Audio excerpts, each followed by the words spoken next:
Culture G, cultivez votre curiosité.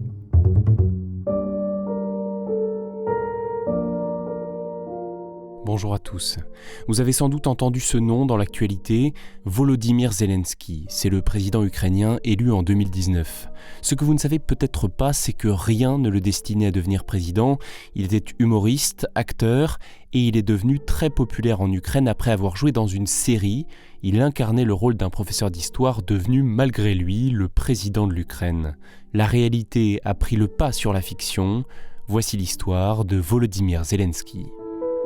Volodymyr naît le 25 janvier 1978 dans la République socialiste soviétique d'Ukraine. Il fait ses débuts sur le petit écran en participant à un jeu télévisé dans les années 90, alors qu'il est diplômé en droit. Dans les années 2000, il fonde une société de production de shows humoristiques, puis devient présentateur d'une émission télé. Il la propulse parmi les plus regardées en Ukraine. Également chanteur, il remporte en 2006 la version ukrainienne de Danse avec les stars. Autant vous dire qu'il se tenait très loin des sujets politiques. Ah oui, c'est cocasse. Si vous le voulez bien, prenons une petite minute pour poser le contexte. Il y a une division historique en Ukraine, une partie de la population se tourne vers l'ouest, vers l'Europe occidentale, et une autre vers l'est, vers la Russie. Après la chute de l'URSS en 1991, l'Ukraine retrouve son indépendance, mais elle reste sous le contrôle d'un régime pro-russe. En 2004, après l'élection de Viktor Yanukovych, de grandes manifestations ont lieu dans le pays, l'élection est jugée truquée, frauduleuse. C'est la révolution orange qui entraîne l'annulation par la Cour suprême du premier scrutin et l'organisation d'un nouveau vote en décembre 2004. Viktor Yanukovych perd ce deuxième scrutin contre Viktor Yushchenko, lui est favorable à un rapprochement de l'Ukraine avec l'Union européenne et l'OTAN. Le nouveau président déclare sa volonté d'arrimer l'Ukraine à l'Europe. Notre place est dans l'Union européenne. Mon but, c'est l'Ukraine dans une Europe unie. Pour tout le monde, l'arrivée au pouvoir de Yushchenko symbolise un nouveau départ pour l'Ukraine.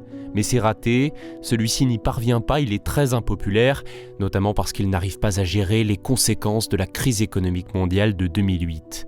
Ainsi, il est battu à l'élection présidentielle de 2010 par Viktor Yanukovych, encore lui. Je vais m'efforcer de mener une politique qui gagnera votre confiance. À l'époque, l'Ukraine discute à la fois avec Bruxelles sur la perspective d'un partenariat européen et avec Moscou qui tente de recréer une union douanière qui regrouperait plusieurs républiques de l'ex-URSS. Fin 2013, Yanukovych tranche brusquement, il met fin aux discussions avec Bruxelles et annonce son rapprochement avec la Russie de Vladimir Poutine. Cela entraîne de nouvelles manifestations, la révolution de Maïdan. En février 2014, le président Viktor Yanukovych s'enfuit, il est destitué, mais cela ne plaît pas à une partie des Ukrainiens de l'Est pro-russes. La crise de Crimée débute quelques jours plus tard et aboutit à une proclamation d'indépendance de la péninsule, puis à son rattachement à la Russie mi-mars 2014, à la suite d'un référendum contesté. Il y a aussi des pro-russes dans le Donbass qui organisent à leur tour un référendum d'indépendance pour les régions de Donetsk et Louhansk dans les zones qu'ils contrôlent. Oh, c'est la cata. Enfin, la nouvelle élection présidentielle place à la tête de l'Ukraine un homme d'affaires, Petro Poroshenko.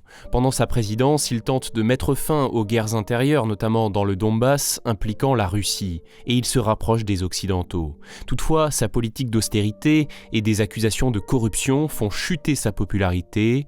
Candidat à sa réélection en 2019, il est battu par un candidat improbable, qualifié alors de clown par certains, l'acteur Volodymyr Zelensky.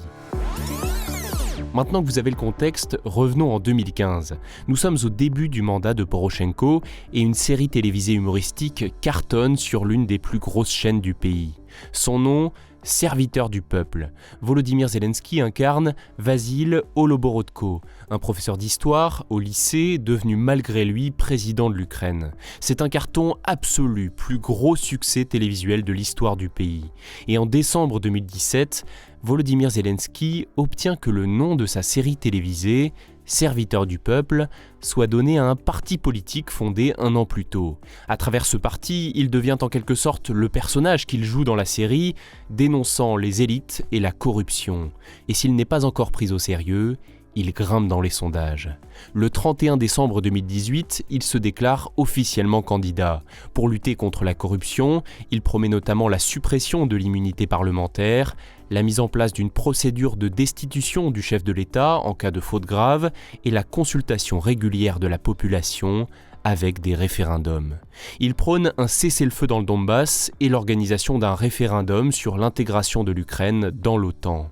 Fort de son immense popularité et du rejet de la classe politique traditionnelle perçue comme corrompue et inefficace, Volodymyr Zelensky devient peu à peu le grand favori du scrutin de 2019. Il fait une drôle de campagne, pas d'entretien télévisé sérieux ni de meeting, il fait des spectacles et publie massivement sur les réseaux sociaux. Il joue sur l'ambiguïté avec son personnage dans la série Serviteur du peuple, en utilisant notamment parfois les décors de celle-ci pour ses allocutions. Et ça marche. Au premier tour du scrutin, Zelensky arrive en tête avec 30% des suffrages. Et il l'emporte au second tour avec plus de 73% des voix. Devant les députés, il s'est exprimé en premier sur le conflit dans l'est de l'Ukraine. Notre première tâche, c'est d'arriver à un cessez-le-feu dans le Donbass, afin d'éviter la mort de davantage de nos héroïques soldats. Je suis prêt à tout. Je n'ai pas peur de prendre des décisions difficiles et je suis prêt à y laisser ma popularité. De par son manque d'expérience et sa campagne loufoque, le nouveau président ukrainien, âgé d'une quarantaine d'années seulement, vit un début de mandat difficile. Entre l'affaire des Pandora Papers qui l'éclabousse, la mauvaise gestion de l'épidémie, l'enlisement de la guerre du Donbass, il est en difficulté et sa popularité s'effrite. Il montre toutefois un autre visage le 24 février 2022, quand la Russie, à la stupéfaction générale, commence à envahir militairement l'Ukraine. Ce vendredi 25 février, Volodymyr Zelensky a annoncé rester à Kiev malgré l'avancée de l'armée russe vers la capitale ukrainienne. Il a appelé tous les citoyens ukrainiens en mesure de défendre le pays à se mobiliser contre l'avancée des troupes russes. L'humoriste est devenu chef de guerre. Merci d'avoir écouté cet épisode. S'il vous a intéressé, n'hésitez pas à le partager et à vous abonner à ce podcast. À très bientôt.